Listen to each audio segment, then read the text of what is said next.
Can you believe there was a time when a group of guys who could barely agree on pizza toppings were given the responsibility to decide if someone lives or dies? Yep, that's exactly what happens in 12 Angry Men. This movie is all about 12 jurors who are locked in a room, sweating it out, trying to decide the fate of a young man who's been accused of murder. And while it sounds like a simple enough task, these guys are about as unified as a middle school group project. It's absolute chaos. Now, let me set the scene for you. This guy, juror number 8, played by the legendary Henry Fonda, walks into this jury room with a very unpopular opinion. He doesn't think the defendant is guilty. Everyone else, they're ready to send the kid to the electric chair faster than you can say guilty. But juror number 8, he's not having it. And trust me, this guy is not just a good guy.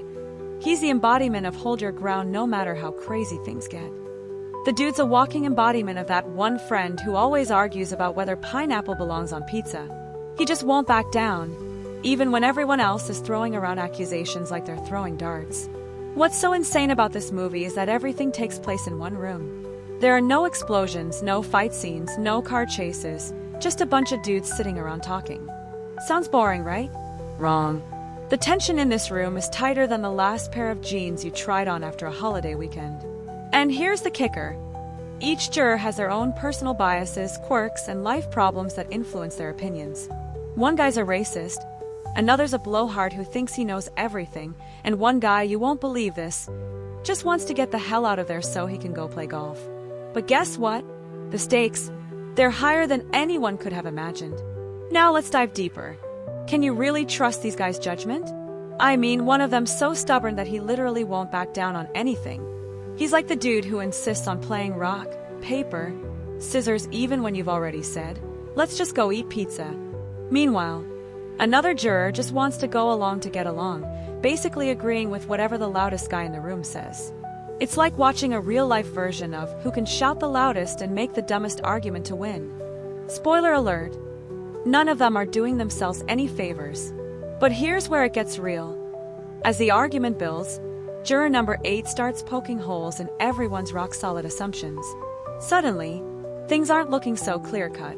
And I mean, who would have thought that a stupid little detail, like a broken window or a forgotten pair of glasses, could turn everything upside down? This movie is like the OG version of a small detail can change everything.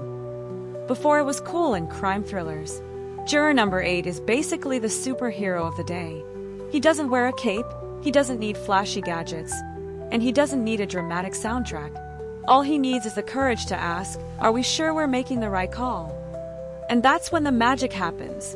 It's a slow burn, but trust me, it's as suspenseful as a last-minute football game. As the deliberation continues, every juror begins to unravel. You start to realize that everyone has their own personal baggage, and it's messing with their ability to think clearly. Juror number 3, for instance, is so obsessed with his own failed relationship with his son that he's projecting all his anger onto this case. And then there's juror number 10, who's so wrapped up in his prejudices that he can't see straight. At one point, he literally just starts yelling racist remarks, and everyone else is like, bro, sit down. This isn't the time. It's like a who's got the worst character flaw contest, and they're all losing. But just when it looks like they're about to collapse under the weight of their own emotions, juror number 8 starts connecting the dots. He gets the whole room to question their assumptions, and he starts breaking down the case piece by piece. And let's be real here. How many times have you thought you had a problem all figured out, only to have someone calmly walk in and point out that you've been totally wrong this whole time? It's like getting hit with the realization that you've been wearing mismatched socks for hours. You feel like an idiot, but in the best way possible. In the end, the jury has to decide whether the defendant is guilty of murder. But more importantly, we see how each juror is forced to confront their own personal issues. It's not just about guilt or innocence. It's about the biases, judgments, and mistakes that everyone carries around with them. And by the end, when the truth finally comes out, that's when things really hit home.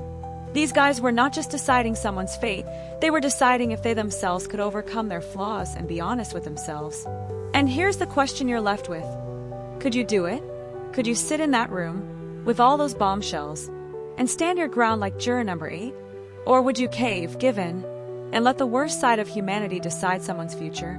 It's easy to say you'd be the brave one, but trust me, after watching this, you're going to look at every decision you make in your life just a little bit differently. 12 Angry Men is not just a movie about a jury. It's a deep dive into the human condition, and trust me, it'll make you question everything you thought you knew about judgment, fairness, and the truth. And guess what?